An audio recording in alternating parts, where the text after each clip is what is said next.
வணக்கம். நான் முனைவர் கே பிரவீனா, பேராசிரியர் பொருளாதாரத்துறை. இன்னைக்கு நம்ம பார்க்க போறது விவசாயத்துறை பற்றி. விவசாயத்துறை அப்படிங்கிறது இந்திய பொருளாதாரத்துறையில மிக முக்கிய பங்கு வகிக்கிறது. சோ இந்திய பொருளாதாரம் அப்படின்னு நம்ம பார்த்தா துறைகளை 3 விதமாக நம்ம பிரிக்கலாம். அதுல முதல் துறை, அதாவது முதன்மை துறையாக கருதப்படுவது விவசாயத்துறை. இரண்டாவது தொழிற்துறை, மூன்றாவது சேவைத்துறை. இதுல விவசாயத்துறை அப்படிங்கிறது நம்ம இந்தியாவை பொறுத்த வரைக்கும் மிக மிக முக்கியமான துறையாக பார்க்கப்படுகிறது. ஏன்னா நம்ம நாட்டு மக்கள், இந்திய மக்கள் அதிகபட்சமாக 60% மேலாக விவசாயத்துறையை நம்பி இருக்கிறாங்க. அதனால விவசாயத்துறை அப்படிங்கிறது ரொம்ப முக்கியமான துறையாக இந்திய பொருளாதாரத்தை பொறுத்தவரை பார்க்கப்படுகிறது. இந்த இரண்டாவது துறை தொழிற்துறை. அதாவது விவசாயத்துறையிலிருந்து என்னென்ன பொருட்கள் எல்லாம் உற்பத்தியாகி வெளியில வருதோ அது எல்லாமே அப்படியே மக்களுக்கு சென்று பயனடைய முடியாது. அதனால அந்த பொருட்களை தொழிற்துறையில், ஒரு தொழிற்சாலையில், நிறுவனத்தில் கொண்டு சேர்த்து அதை இறுதி பயனுள்ள அந்த ஒரு பொருளாக மாற்றியமைத்த பின்புதான் நுகர்வோர் கையில கொண்டு போய் கொடுக்க முடியும். அதனால அடுத்த துறையானது இண்டஸ்ட்ரியல் செக்டர், அதாவது தொழில்துறை அப்படிங்கிறது இரண்டாவது துறையாக பார்க்கப்படுகிறது. மூன்றாவது துறை சேவைத்துறை. சேவைத்துறை அப்படிங்கிறது விவசாயத்துறையிலும் தொழிற்துறையிலும் பொருட்களை மட்டும் நம்ம பார்க்க முடியும். ஆனா சேவைத்துறை அப்படிங்கிறதுல அனைத்து வகையான சேவைகளும் உள்ளடக்கியது. அதாவது பொருட்களாக கொடுக்கறதோ வாங்குறதோ எதுவும் இருக்காது. இதை பொருட்கள் அல்லாது நம்ம இந்திய பொருளாதாரத்துல நம்ம பார்க்கக்கூடிய அனைத்து சேவைகளும் அந்த சேவைத்துறைக்கு கீழே அடங்கும். இதுல முதன்மை துறை விவசாயத்துறை அப்படின்னு நம்ம சொல்றோம். ஏன் ஒரு விவசாயத்துறையை இந்தியாவுடைய முதன்மை துறையாக அறிவிச்சிருக்காங்க அப்படின்னா, விவசாயம் இல்லாமல் தொழில் நிறுவனங்கள் இயங்காது. தொழில் நிறுவனங்கள் இல்லை என்றாலும் விவசாயமும் இயங்க முடியாது. விவசாயத்திலிருந்து உற்பத்தியாகி வெளியில வர்ற பொருட்களை, உதாரணத்திற்கு நெல் எடுத்துக்கலாம். நெல்லை நம்ம அப்படியே சாப்பிட முடியாது. அத ஒரு தொழிற்துறைக்கு அனுப்பி அத அரிசியா மாற்றி அமைத்த பின்புதான் நுகர்வோர் கையில நம்ம கொடுக்க முடியும். அதே மாதிரி கரும்பு, பஞ்சு, பருத்தி, இது மாதிரி என்னென்ன பொருட்கள் இருக்கோ இது அனைத்தும் ஒரு தொழிற்துறைக்கு கொண்டு போய் கொடுத்து அவங்க இறுதி ஒரு பொருளாக மாற்றி அமைத்த பின்புதான் நுகர்வோர் கையில அதை நம்ம கொடுக்க முடியும். அதனால விவசாயத்துறையும் தொழிற்துறையும் ஒன்றோடு ஒன்று இணைந்தது. விவசாயத்துறை இல்லைன்னா தொழிற்துறை சரியாக இயங்க முடியாது. தொழிற்துறை இல்லைன்னா விவசாயத்துறை சரியாக இயங்க முடியாது. அதனால இரு துறைகளும் இரு கண்கள் போன்றது இந்திய பொருளாதாரத்தை பொறுத்தவரை. இதுல விவசாயத்துறைய மிக மிக முக்கியமான துறையாக இந்திய பொருளாதாரத்தில் தன் நிறைவு பொருளாதாரம், நம்மளுக்கு போதுன்ற அளவுக்கு உள்ள உற்பத்திய நம்ம தான் உற்பத்தி பண்ணிக்கிறோம், வேற யாரும் நம்மளுக்கு செஞ்சு கொடுக்கக்கூடிய அந்த நிலைமையில நம்ம இருக்கக்கூடாது. அடுத்ததாக அந்த பசுமை புரட்சிக்கு அப்புறமா நம்ம விவசாயத்துறையில மிக முக்கிய பிரச்சனையாக நம்ம பார்த்தது பழைய கால விவசாய முறையதான், பாரம்பரிய சாகுபடியை தான் இன்னும் பின்பற்றி வர்றாங்க. அதனாலதான் ஜிடிபிக்கு விவசாயத்துறையில இருந்து போற பங்களிப்பு மிக குறைவாக இருக்கு அப்படின்னு நம்ம பார்த்தோம். இந்த பிரச்சனைய இந்த பசுமை புரட்சியில சரி செஞ்சாங்க. எப்படின்னா பாரம்பரிய சாகுபடி முறையை அப்படியே மாற்றி அமைத்து, சிறிது சிறிதாக மாற்றி அமைத்து நவீன சாகுபடிக்கு கொண்டு வந்தாங்க. கொண்டு வந்ததுக்கு அப்புறம் என்ன ஆகும், நம்மளுடைய பயிர்களின் உற்பத்தி மிக அதிகமாக ஆயிருச்சு. அப்ப உற்பத்தி அதிகமாகுதுன்னா அங்க ஆட்டோமேட்டிக்கா என்ன ஆகும், விவசாயிகளுடைய வருமானமும் அதிகரிக்கும். அப்ப விவசாயிகள் வருமானம் அதிகரிக்குது அப்படின்னா நம்மளால வாழ்க்கை தரத்தையும் அதிகரித்து கொடுக்க முடியும் அப்படிங்கிறது இங்க நம்ம சொல்றோம். சோ இதுல இந்திய பொருளாதாரத்தின் அந்த பிரச்சனைகள் அப்படின்னு நம்ம பார்த்தோம்னா நிறைய பிரச்சனைகள் இந்தியா விவசாயத்தில் இருக்கு. என்ன பிரச்சனைகள் அப்படின்னா, தண்ணீர் பஞ்சம். அது நம்ம நாட்டுல மிகப்பெரிய பிரச்சனையாக ஆரம்ப காலத்திலிருந்து இன்று வரை இருக்கு. அவருக்கு அந்த திறனே இல்லாம அவர் அந்த உற்பத்தியை பண்ணார்னா அதுல சிக்கல் மட்டும்தான் இருக்கும். அவரால உற்பத்தியை பெருசாக்கி காட்ட முடியாது. அடுத்த மிகப்பெரிய பிரச்சனையாக சொல்லப்படுவது மண் அரிப்பு. மண் அரிப்பு அப்படிங்கிறது எந்த இடத்துல நடக்கும்னே நம்ம சொல்ல முடியாது. திடீர்னு விவசாயி நாத்து நட்டு விதை போட்டு இருக்கிற அந்த இடங்கள்ல மண் அரிப்பு ஏற்பட்டா அப்படியே அந்த விவசாயம் ஒட்டுமொத்தமாக பாதிக்கப்படும். அதனால இதுவும் ஒரு காரணமாக இந்திய விவசாயத்தை பொறுத்தவரை சொல்லப்படுகிறது. அடுத்தது அதிகப்படியான உபயோகம் என்னதுன்னா உரங்களும் பூச்சிக்கொல்லி மருந்துகளும். இது ரெண்டும் இப்ப இருக்கிற காலகட்டத்துல மிக மிக அதிகமாக எல்லாருமே உபயோகிக்கிறாங்க. அதுக்கு காரணம் என்ன அப்படின்னு நம்ம சொன்னோம்னா அதிகப்படியான விளைச்சலை குடுக்கணும். ஒரு ஒரு கத்திரிக்காய் செடியில இருந்து 10 கத்திரிக்காய் வரும் அப்படின்னு சொன்னா, அதுல 20 கத்திரிக்காய் வேணும். அப்பதான் லாபம் நெறைய ஈட்ட முடியும் அப்படிங்கிறது ஒரு உற்பத்தியாளர் அண்ட் மார்க்கெட்ல இருக்கிற ஆளுகளுடைய அந்த ஏஜென்ட்களுடைய எண்ணமா மாறிடுச்சு. இது நம்மளா போய் டைரக்ட்டா பண்ண முடியாது. விவசாயத்துறைங்கிறது மரத்த அப்படியே கொண்டு போய் நுகர்வோர்கிட்ட குடுக்க முடியாது. மரத்த அறுத்து இறுதியான ஒரு பொருளாக அத மாற்றி அதுக்கப்புறம் நுகர்வோர் கையில போனா மட்டும்தான் அத பயன்படுத்த முடியும். இது இந்த 2 துறைகளும் சேர்ந்து செயல்படுகிறது. நல்ல வழியில் சேர்ந்து செயல்பட்டு அதிகப்படியான லாபத்தை ஈட்டி குடுக்கிறது அப்படின்னு சொன்னா, கண்டிப்பா நம்ம நாட்டுடைய ஃபாரின் எக்ஸ்சேஞ்ச் அப்படிங்கிறது, அந்நிய செலாவணி அப்படிங்கிறது இன்னும் அதிகமாக நம்மளுக்கு அயல் நாடுகள்ல இருந்து நம்ம நாட்டுக்கு பணங்கள் வர ஆரம்பிக்கும். அடுத்தது இந்தியாவில் விவசாயத்துறை அப்படிங்கிறது வரி வருவாய் அதிகரிப்பு, அதாவது அதிக வரிகளை சொல்றாங்க. அல்லது அதிகமான மக்களை வரி வலைக்குள் கொண்டு வருதல். இது ரெண்டுமே விவசாயத்துறையில முக்கிய பிரச்சனை. ஏன்னா அரசாங்கம் யாரு அதிகமான வருவாய் தர வேண்டியது இருக்கோ அவங்க கிட்ட இருந்து வரி அதிகமா வாங்கணும். ஒருத்தர் தரலன்றதுக்காக அந்த வரியை ஈக்குவலா பிற மக்களுக்கும் பிரித்து கொடுப்பது சரியான முறை அல்ல. அப்ப இதுல அரசாங்க செலவு அப்படிங்கிறது முடிஞ்ச அளவுக்கு குறைக்கலாம். மானியங்கள் போன்ற அந்த பரிமாற்ற கட்டணம் அப்படிங்கிறது அதையும் ரொம்ப ரொம்ப குறைக்கலாம். ஏன்னா இந்த ப்ராசஸிங் ஃபீஸ்ன்னு சொல்லி அனைத்து வங்கிகளும் ஒரு சில சார்ஜஸை எடுத்துடுறாங்க. அந்த சார்ஜஸ ஃபார்மர்னால அதை ஏற்றுக்கொள்ள முடியவில்லை. ஒரு விவசாயினால அதை ஏற்றுக்கொள்ள முடியவில்லை. அதனால இது மிகப்பெரிய பிரச்சனையாகவே பார்க்கப்பட்டது. அடுத்தது பாரம்பரிய சாகுபடி முதல் நவீன சாகுபடி வரை இந்த இந்தியா கோதுமை உற்பத்தியில் முதல் கட்டத்தில் தன்னிறைவு அடைந்தது. எப்பன்னா 1966, 72ல. ஏன்னா அந்த காலத்தை தான் இந்தியாவில் பசுமை புரட்சி காலம் அப்படிங்கிறத நம்ம சொன்னோம். அப்ப பாரம்பரிய சாகுபடி முதல் நவீன சாகுபடி அப்படிங்கிறது அந்த பசுமை புரட்சி வந்ததுக்கு அப்புறம் அந்த பழைய சாகுபடி முறையை விட்டுட்டு நவீன சாகுபடி நம்ம மாறினதுக்கு அப்புறம் உற்பத்தி திறன் அதிகரிப்பு. அதுக்காக இன்னும் ஒரு வீரியமிக்க விதைகள், வீரியமிக்க சிறந்த மருந்துகள் இது எல்லாமே கொடுத்து வருமானத்தையும் விவசாயிகளின் வருமானத்தையும் அதிகரிச்சு கொடுத்திருக்காங்க. ஆனா இதுல வருமான சமத்துவமின்மை அப்படிங்கிறது அதிகரிப்பு செலவுல ஒரு பிராந்திய அதிகரிப்பு செலவுல ஒரு ஏற்றத்தாழ்வு இருக்கு அப்படிங்கிறதையும் இதுல நான் முதல் 3 விஷயங்கள் விவசாய உறவுகளை மேம்படுத்த உதவும்.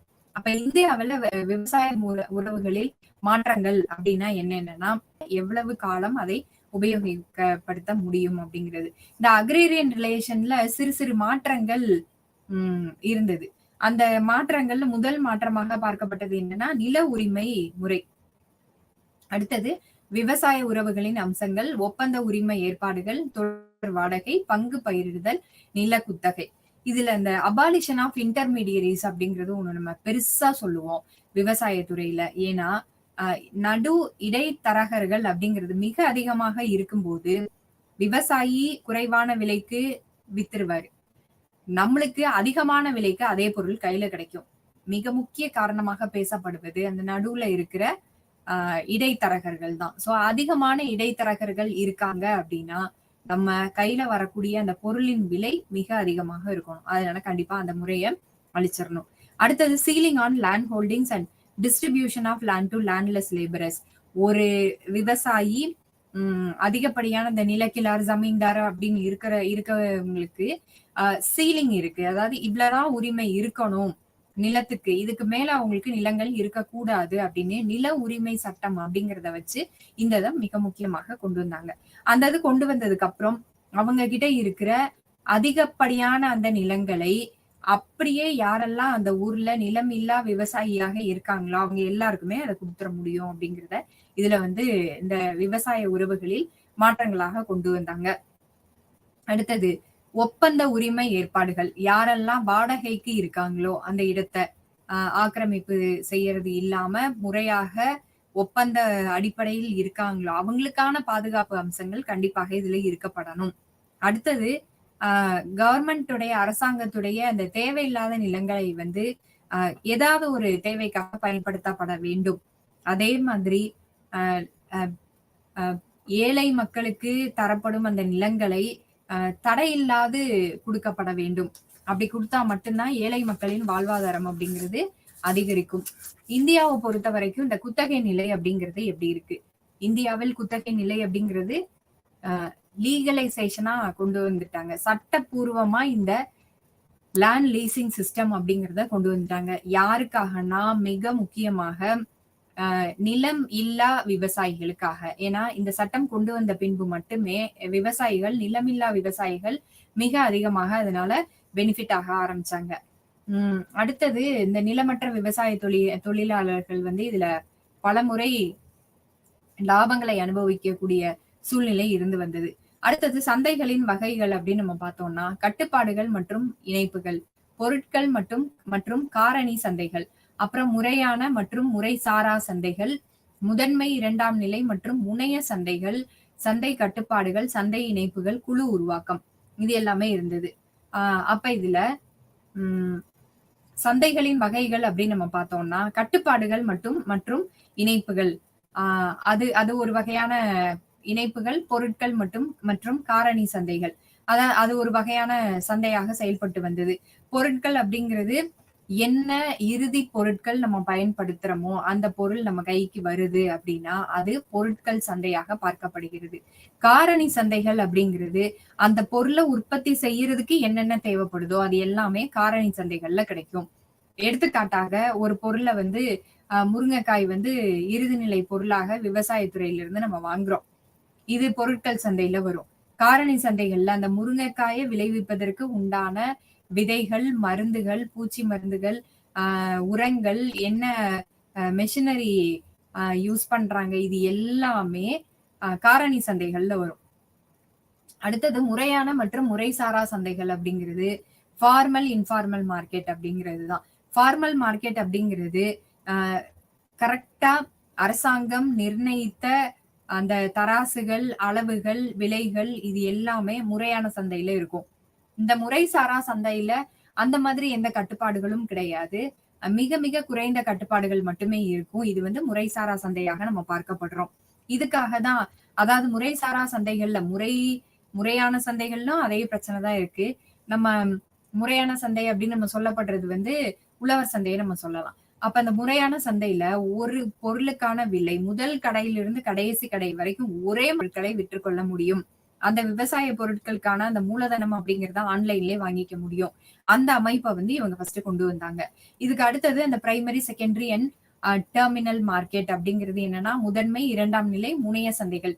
முதன்மை சந்தை அப்படிங்கிறது விவசாய பொருட்கள் உள்ள சந்தை, இரண்டாம் நிலை அப்படிங்கிறது தொழிற்பொருட்கள் உள்ள சந்தை, முனைய சந்தைகள் அப்படிங்கிறது இந்த இரு பொருட்களும் சந்தைக்கு செல்லும் போது சேவைத்துறையோடு சேர்ந்து எப்படி செயல்படுகிறது என்று பார்க்கும்போது அது முனைய சந்தையாக இங்கே கருதப்படுகிறது. சந்தை கட்டுப்பாடுகள் அப்படிங்கிறது என்னன்னா, அதாவது கன்ஸ்ட்ரைன்ஸ், மார்க்கெட் கன்ஸ்ட்ரைன்ஸ் அப்படின்னு நம்ம சொல்லுவோம். இந்த சந்தை கட்டுப்பாடுகள்ங்கிறது ரொம்ப ரொம்ப அதிகமாவே இருக்கு. ஏன்னா ஒரு சந்தை இருக்கு அப்படின்னா அதுல என்னென்ன பிரச்சனைகள் இருக்குன்னா, ஃபர்ஸ்ட் நம்மளுக்கு போதுமான பாதுகாப்பு பெட்டக வசதிகள் இல்லை. இந்தியாவை பொறுத்த வரைக்கும் இந்த வேர் ஹவுசஸ்ன்னு சொல்றோம்ல, ஸ்டோரேஜ் யூனிட்ன்னு சொல்றோம்ல, இந்த விஷயங்கள் எல்லாம் விவசாய பொருட்களுக்கு அதிகமாக இல்லை. அப்ப அதிகமா இல்ல, அதை பாதுகாப்பு படுத்தி வைக்க முடியல அப்படின்னாலே அந்த பொருட்கள் எல்லாமே வீணடிக்கப்படும் அதிகப்படியாக. அது கெட்டு போகக்கூடிய தன்மை கொண்டதாக தான் விவசாய பொருட்கள் அனைத்தும் இருக்கப்படுது. அப்ப எந்த விஷயமும் நம்மளால பாதுகாக்க முடியல, அனைத்து பொருட்களும் சீக்கிரமா அழுகி போகக்கூடிய சூழ்நிலை வருது அப்படின்னா அது மிக பெரிய பிரச்சனையாக இங்க பார்க்கப்பட வேண்டும். அடுத்தது லேக் ஆஃப் அந்த கிரேடிங் அப்படிங்கிற தர நிர்ணயம் அப்படிங்கிறது இங்க இல்ல. சந்தை கட்டுப்பாடுகள்ல இரண்டாவது மிகப்பெரிய பிரச்சனையா சொல்றது தர நிர்ணயம். இந்த தர நிர்ணயம் அப்படிங்கிறது விவசாய பொருட்களுக்கு அதிகமாக இல்ல. அக்மார்க்குங்கிறது இருக்கு, இருந்தாலும் எல்லா பொருட்களும் அந்த ஒரு அமைப்பின் கீழ் வந்துருச்சா? அடுத்தது இப்பெல்லாம் ரொம்ப அதிகப்படியா இப்ப நம்மளுக்கு சொல்றது என்னன்னா, இந்த பச்சை நிறத்துல இருக்கிற பொருட்கள் எல்லாமே ஆர்கானிக் அப்படிங்கிற பேர்ல கொண்டு வந்துட்டாங்க. ஜீனில ஆர்கானிக் இருக்கு, வெல்லம்ல ஆர்கானிக் இருக்கு, கரும்புல ஆர்கானிக் இருக்கு. அது நார்மலாவே ஆர்கானிக்கா தானே இருக்கும். அது ஏன் திரும்ப ஆர்கானிக்குங்கிற ஒரு நேமோட வெளிவருது அப்படிங்கிறது நம்ம எல்லாருக்கும் தெரியல. ஆனா நம்ம எல்லாருமே ஆர்கானிக்னு நேம் போட்டிருந்ததுன்னா, ஹெர்பல்னு நேம் போட்டிருந்ததுன்னா, நேச்சுரல்னு நேம் போட்டிருந்ததுன்னா உடனடியாக அந்த பொருட்களை வாங்குகிறோம். இதெல்லாம் போக என்னன்னா, பச்சை கலர்ல எந்தெந்த பச்சை நிறத்துல பொருட்கள் இருக்கோ அது எல்லாமே உடனடியாக விற்பனை செய்யப்படுகிறது. ஏன்னா நம்ம எல்லாருமே இந்த நுகர்வோர் மனநிலை அப்படிங்கிறது ஒண்ணு இருக்கு. நம்ம வந்து கலரோட அந்த நிறங்களோட இணைத்து எல்லாத்தையுமே நம்ம பார்ப்போம். அப்படி பார்க்கும்போது அந்த பச்சை நிறம் அப்படிங்கிறது இயற்கையானது. பச்சை அப்படின்னா இயற்கை சார்ந்தது. அப்ப பச்சை நிறத்தில் உள்ள அந்த பொருட்கள் இயற்கையான பொருட்கள் அப்படிங்கிறது நம்ம மனதோட நம்பிக்கை. நுகர்வோருடைய நம்பிக்கையாக இருக்கு. அப்ப அந்த மாதிரி இருக்கிற பொருட்கள் எல்லாமே ஈஸியாக விற்கப்படுகிறது. அடுத்தது மார்க்கெட் இன்ஃபர்மேஷன். சந்தையை பற்றியுள்ள அந்த நடைமுறைகள், அதை பற்றின விளக்கங்கள் யாருக்கும் சரியாக தெரியல. அடுத்தது கடன் வசதிகள். விவசாயிகளுக்கு கடன் வசதி அப்படிங்கிறது மிக மிக குறைவு. அரசாங்கத்திலிருந்து என்னதான் கடன் இருக்கு, கடனை உருவாக்கி தர்றோம், நிறைய பேருக்கு கொடுங்க அப்படின்னு நம்ம அவங்க சொன்னாலும் நம்மளால அவ்வளவு ஈஸியா அந்த கடன் வசதியை வந்து உருவாக்கி நம்மளால எடுத்துக்க முடியல. அடுத்தது குழு உருவாக்கம் அப்படிங்கிறது மார்க்கெட் லிங்கேஜஸ், அதாவது சந்தை இணைப்புகள் அப்படின்னாலும் குழு உருவாக்கம் அப்படிங்கிறதும் ஒரு சந்தைக்கும் விவசாயிக்கும் உள்ள தொடர்பு அப்படிங்கிறது ஒண்ணு மேலிருந்து கீழாக, மற்றொன்று கீழிருந்து மேலாக கண்டிப்பாக இருக்கணும். அந்த நிலை இல்லாம சந்தை இணைப்புகளை நம்ம கொண்டு வரவே முடியாது. அப்ப சந்தைக்கும் விவசாயிக்கும் உள்ள இணைப்பு அப்படிங்கிறது சந்தையிலிருந்து விவசாயிக்கோ இல்ல விவசாயியிடமிருந்து சந்தைக்கோ ஒரு இணைப்பு கண்டிப்பா இருக்கணும். இத வந்து top down approach, bottom down approach அப்படிங்கிறது சொல்லுவாங்க. கீழிருந்து மேலாக இல்லாட்டி மேலிருந்து கீழாக கண்டிப்பாக அந்த சந்தை இணைப்புகள் அப்படிங்கிறது இருக்கணும் அப்படின்னு சொல்றோம். அடுத்தது மூலதன உருவாக்கம் மற்றும் உற்பத்தி திறன். இது எதுக்காக முக்கியம்னா ரொம்ப ரொம்ப முக்கியம். உற்பத்தி திறன் அப்படிங்கிறது நம்ம சொன்னாலே COR ICOR அப்படிங்கிறது சொல்லுவோம். அதாவது மூலதன வெளியீட்டு விகிதம், கேபிட்டல் அவுட்புட் ரேஷியோ. இந்த அளவுக்கு ஒரே ஒரு பொருளை உற்பத்தி பண்றதுக்கு எவ்வளவு கேபிட்டல் வேணும் அப்படிங்கிறது தான் கேபிட்டல் அவுட்புட் ரேஷியோ, மூலதன வெளியீட்டு விகிதம். ஒரே ஒரு பொருள் அவுட்புட்ங்கிறது ஒன்னே ஒண்ணு, அதை உற்பத்தி பண்றதுக்கு எவ்வளவு முதலீடு தேவைப்படுது அப்படிங்கிற விகிதம். அடுத்தது அதிகரிக்கும் மூலதன வெளியீட்டு விகிதம்.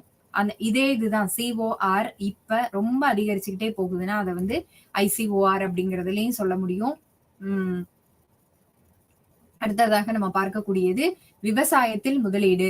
அந்த தனியார் மற்றும் பொது முதலீட்டின் கலவை அப்படிங்கிறது. தனியார் முதலீட்டை யாரு தீர்மானிக்கிறாங்க, இந்த விவசாய உற்பத்தியை அதிகரிக்கிறதுக்காக என்னென்ன நடவடிக்கைகள்லாம் எடுக்கிறாங்க அப்படிங்கறத பத்தி பார்ப்போம். இந்த தனியார் முதலீட்டை தீர்மானிப்பவர்கள் அப்படிங்கிறது யாருன்னா தனியார் வங்கி நிறுவனங்கள், இது போக பிற வங்கி நிறுவனங்கள். இவங்க எல்லாருமே முதன்மையா பார்க்கப்படுறது. இவங்களால திருப்பி கட்டக்கூடிய ஒரு திறன் இருக்கா, கடன் திருப்பி செலுத்தக்கூடிய திறன் இருக்கா, இருந்ததுன்னா இவங்களுக்கு கடன் கொடுக்கலாம், இல்லாட்டி இல்ல அப்படிங்கிறதுல மிக தீர்க்கமாக இருக்கிறார்கள். அப்ப அந்த விவசாய உற்பத்தியை அதிகரிக்கிறதுக்கு என்னென்ன நடவடிக்கைகள் எடுக்கலாம்? கண்டிப்பா விவசாய உற்பத்தியை அதிகரிக்கணும். ஏன்னா இந்தியா இவ்வளவுதான் வளர்ந்து வந்தாலும் நம்மளால விவசாயம் இல்லைன்னா நம்ம யாராலையும் உயிர் வாழவே முடியாதுங்கிற நிலைமை.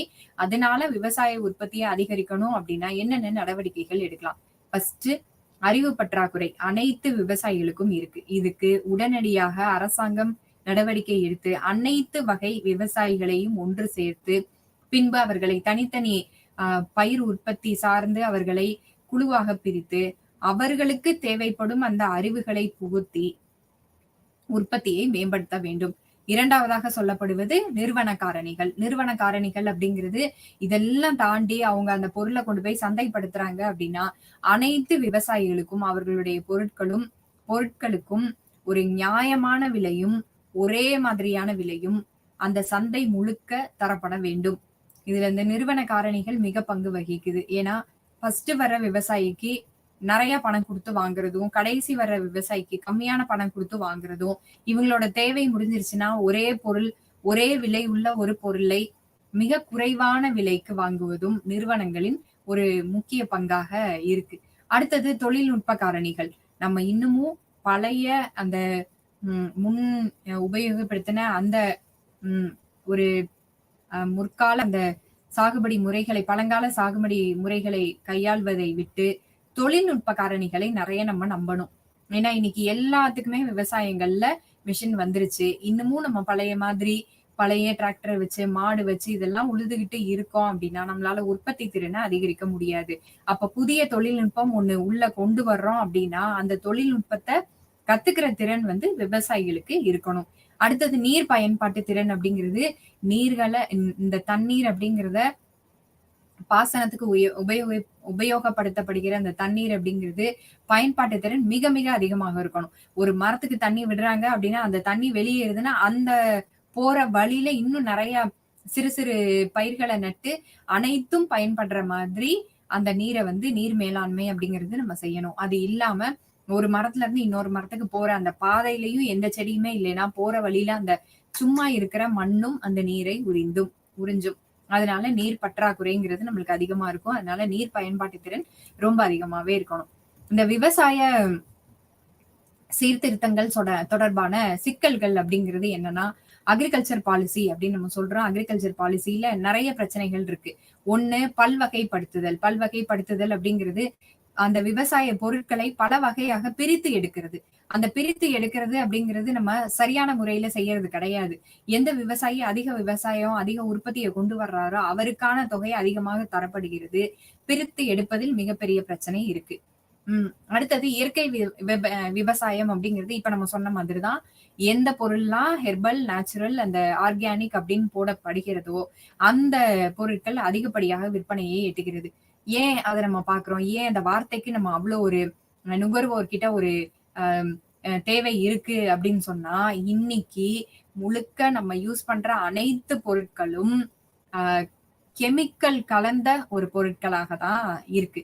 அப்ப நம்ம அது இல்லாம இயற்கை விவசாயத்திற்கு ஒரு ஆதரவும் தர வேண்டும். நம்மளால முடிஞ்ச அளவுக்கு இயற்கை விவசாயத்தை செய்யவும் வேண்டும்.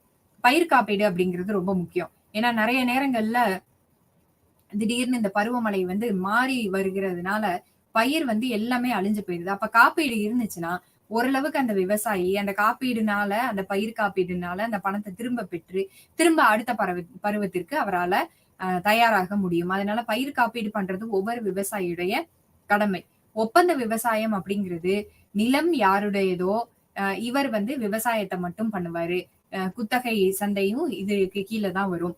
அப்ப குத்தகை சந்தை அப்படிங்கிறது நம்ம நிலத்திலயும் விவசாயம் பண்ணலாம். நம்ம நிலத்த வேற யாருக்கோ விட்டும் விவசாயம் பண்ணலாம். நம்மட்ட நிலமே இல்லைனாலும் யார்ட்டயா நிலம் வாங்கி விவசாயம் பண்ணலாம். விவசாய வர்த்தகம் இதனால மிக சிறப்பாக நடைமுறைக்கு கொண்டு வரப்படும்.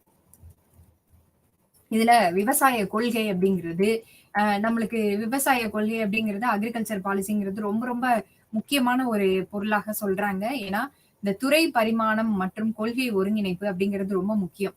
ஏன்னா விவசாய கொள்கையின் கருவிகள் அப்படின்னு நம்ம பார்த்தோம்னா அக்ரிகல்ச்சர் பாலிசி அந்த பாலிசியில என்னென்னலாம் முக்கியமானதாக பேசப்படுகிறது. ஃபர்ஸ்ட் மானியங்கள்.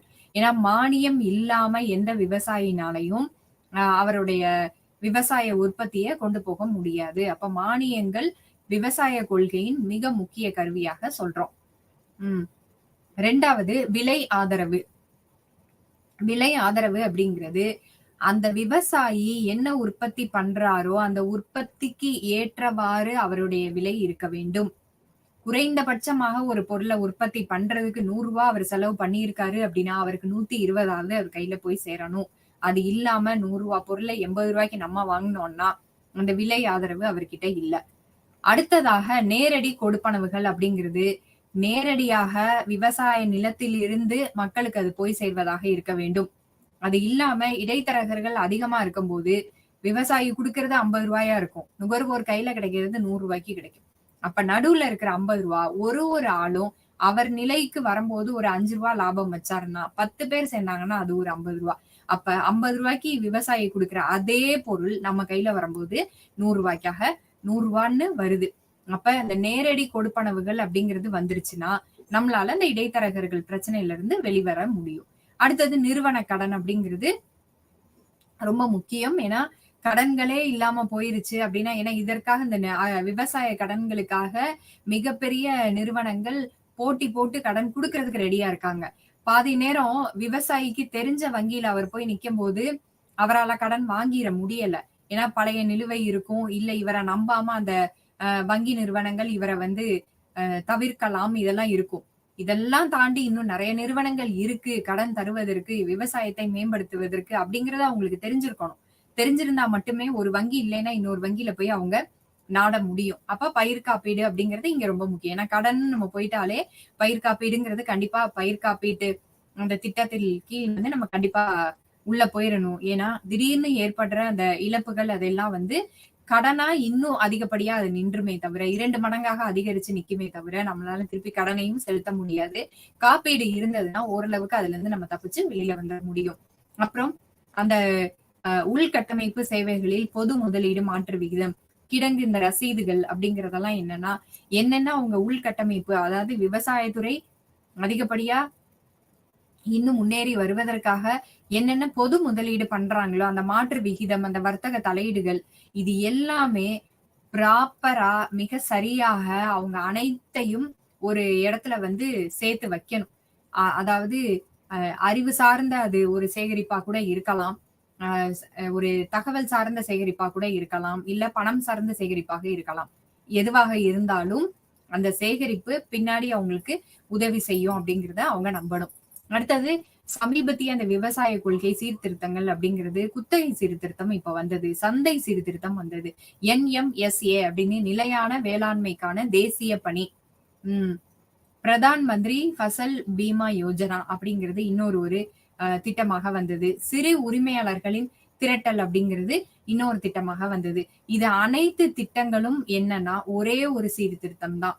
விவசாயிகளுக்கு முறையான பராமரிப்பும், முறையான ஒரு தெளிவும், எங்க கடன் கிடைக்கிறது, எங்க தரப்படுகிறது, என்ன அவங்களுக்கு லாபங்கள் இருக்கு, என்ன அவங்களுக்கு மானியங்கள் இருக்கு அப்படிங்கறது அனைத்தும் அந்த விவசாயிக்கு தெரியப்படுத்த வேண்டும் அப்படிங்கிறது தான் இந்த சமீபத்திய விவசாய கொள்கையின் சீர்திருத்தங்களா நம்ம பாக்குறோம். அப்ப இந்த குத்தகை சீர்திருத்தம் அப்படிங்கிறது என்னன்னா, முன்னாடி எல்லாம் பழைய கால முறைப்படி என்னன்னா, பழங்கால முறைகள்ல குத்தகைக்கு விட்டுருவாங்க.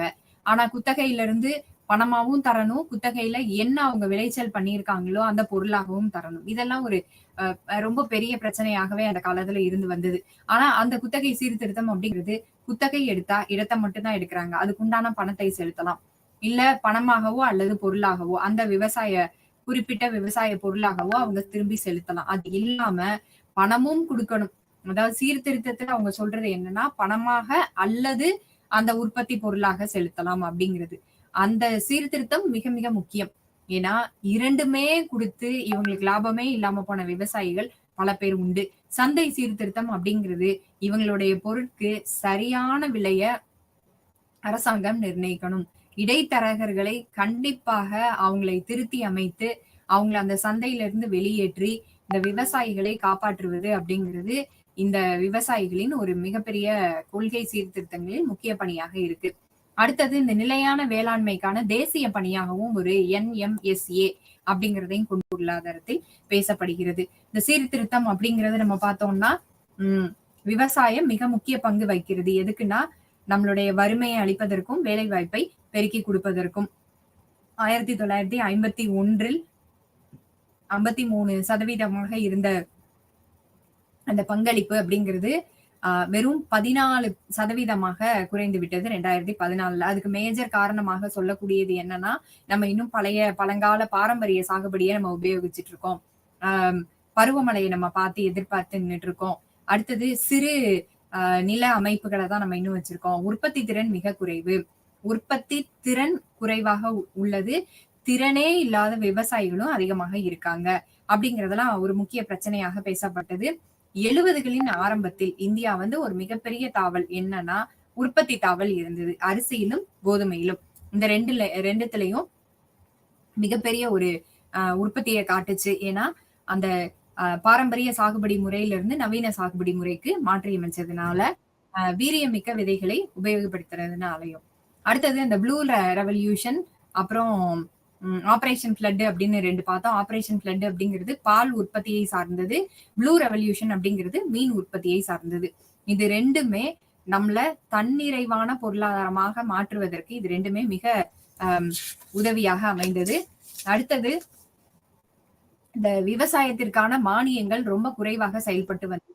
அது ஏன் அப்படின்னா நம்மளுடைய உணவு பொருட்களுக்கான விலை ரொம்ப அதிகமா இருந்தது. மக்களால வாங்க முடியல. அப்ப அங்க தள்ளுபடி நம்ம குடுத்தாலும் இங்க யாராலயும் வாங்க முடியல அப்படிங்கிறதுனால, அந்த தள்ளுபடிகள், கடன் தள்ளுபடிகள், விவசாய அ தள்ளுபடிகள் அப்படிங்கிறது எல்லாமே மிக குறைவாக அந்த காலகட்டத்துல இருந்தது. அப்புறம் மிக முக்கியமாக பேசப்பட்டது என்னன்னா, 62லயும் 65லயும் சைனா உடனான, பாகிஸ்தான் உடனான அந்த போர்னால இந்தியால இயற்கை வளங்கள் மிக பெரியதாக அழிக்கப்பட்டது. அப்படி அழிக்கப்பட்டதுக்கு அப்புறம் அவங்களால திரும்பி மேல ஏறி வர முடியல. அதனாலதான் 66, 72ல பசுமை புரட்சி அப்படிங்கிறத அறிமுகப்படுத்தினாங்க. அப்ப பசுமை புரட்சி அப்படிங்கிறது உலக அளவுல அந்த பசுமை புரட்சியை கொண்டு வந்தது நார்மன் போர்லாக், மெக்சிகோல இருந்து இருக்கக்கூடிய ஒரு பொருளாதார வல்லுநராக நம்ம சொன்னோம். அடுத்ததாக அதை இந்தியாவுக்கு கொண்டு வந்தது எம்.எஸ். சுவாமிநாதன். அப்ப 66ல இருந்து 72க்கு உள்ள ஒரு காலகட்டம் அப்படிங்கிறது இந்தியாவுல பசுமை புரட்சி காலமாக பேசப்பட்டது.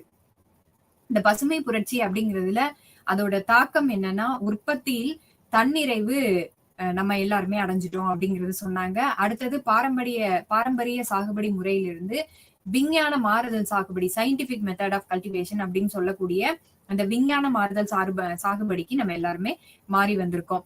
அடுத்தது பயிர்களின் உற்பத்தி திறன் இதனால பசுமை புரட்சினால மிக அதிகமாக மாறுச்சு. பயிர்கள் உற்பத்தி திறனும் அதிகரிக்கிறது, உற்பத்தியும் அதிகரிக்கிறது. சந்தைப்படுத்துதலில் இருக்கக்கூடிய வருமானமும் அதிகரிக்கிறதுனால விவசாயிகளின் வருமானம் அப்படிங்கிறது இன்னும் அதிகமாவே வந்துருச்சு. அப்ப இதுல இந்த வருமான சமத்துவமின்மை, பிராந்திய அதிகரிப்பு அதெல்லாம் அந்த செலவுகள்ல ஏற்றத்தாழ்வுகள் இல்ல அப்படிங்கிறத சொன்னோம். அப்ப இந்திய விவசாயத்துல என்னென்ன பிரச்சனைகள் இருக்கு? நீர்ப்பாசனம் இல்ல, நம்மளுக்கு போதுமான அளவு நீர்ப்பாசனம் இல்ல, போதுமான முதலீடு இல்ல, விவசாய ஆராய்ச்சிகள்ல குறைந்த அளவுல மட்டுமே அந்த ஆராய்ச்சியாளர்கள் ஈடுபடுறாங்க. அவங்களுக்கான அந்த ஃபண்டிங் ஆப்பர்ச்சுனிட்டி அப்படிங்கிறது, அந்த பண உதவி அப்படிங்கிறது மிக குறைவாக உள்ளது அரசாங்கத்திலிருந்து. அதனாலயும் யாரும் செய்யறது இல்ல. இந்த நில உடைமைகள் அப்படிங்கிறது மிகப்பெரிய அளவுல இல்லாம தனித்தனியா ஒரு ஆளுக்கும் இருக்கிறது. முறையான பயிற்சி மற்றும் நிதி இல்லாதது, சந்தைப்படுத்துதல்ல இருக்கிற பிரச்சனைகள், மண்ணரிப்பு இருக்கிறது. மண்ணரிப்புங்கிறது எந்த கால சூழ்நிலையும் அது தாங்கக்கூடியதாக இருக்கணும். அடுத்தது நம்ம எல்லாருமே அதிகமா பயன்படுத்துறது உரங்கள், பூச்சிக்கொல்லி மருந்துகள் இது எல்லாமே அதிகப்படியா பயன்படுத்திக்கிட்டே வர்றாங்க. இந்த விவசாயத்திற்கும் தொழிற்துறைக்கும் இடையே உள்ள உறவு அப்படிங்கிறது என்னன்னா, உணவு மற்றும் மூலப்பொருட்களை உற்பத்தி செய்யறது விவசாயத்துறை. அதை 2ஆம் நிலையில அந்த மூலப்பொருட்களையோ, இல்ல அப்படியே இருக்கிற அந்த விவசாய பொருட்களையோ நம்மளுக்கு இறுதிநிலை பொருளாக மாற்றி கொடுப்பது தொழிற்துறை. அதுவும் இல்லாம 3வதாக அதை சந்தைப்படுத்தும் போது சேவை மூலமாக அதே பொருட்களை நம்ம வாங்குறோம் அப்படின்னா அதை சேவைத்துறைக்கு கீழே நம்ம சொல்றோம். இதுல விவசாய உறவுகள் மற்றும் சந்தை இணைப்புகள் அப்படிங்கிறது விவசாய உறவுகள்ல அந்த காரணிகள், தொழிற்காரணிகள் அப்படிங்கிறது நிலம், உழைப்பு, மூலதனம் லாபம் அப்படிங்கறதெல்லாம் நம்ம சொல்றோம். உற்பத்தி காரணிகள் இது எல்லாமே விவசாய உறவுகளுக்கு மிக மிக முக்கியமான பங்குகளை வகிக்கிறது. இந்தியாவில் விவசாய உறவுகளில் மாற்றங்கள் அப்படிங்கிறது இந்த நில உரிமை முறை, விவசாய உறவுகளின் அம்சங்கள், ஒப்பந்த உரிமை ஏற்பாடுகள், தொழிலாளருக்கு வாடகை, பங்கு பயிரிடுதல், நில குத்தகை இது எல்லாமே ஒரு சீரமைப்போட அவங்க கொண்டு வரதுக்கு இருந்தாங்க. அப்புறம் நம்ம பாக்குறோம் மூலதன உருவாக்கம் மற்றும் உற்பத்தி திறன் அப்படிங்கிறது மிக முக்கியமாக பார்க்கப்பட்டது. அதுல COR அப்படிங்கிறது கேபிட்டல் அவுட்புட் ரேஷியோ. ஒரு பங்கு பொருளை உற்பத்தி செய்வதற்கான மூலதனம் எவ்வளவு அப்படின்னு நம்ம பாக்குறதுதான் COR. அடுத்ததாக ICOR அப்படிங்கிறது நம்ம பார்த்தோம்.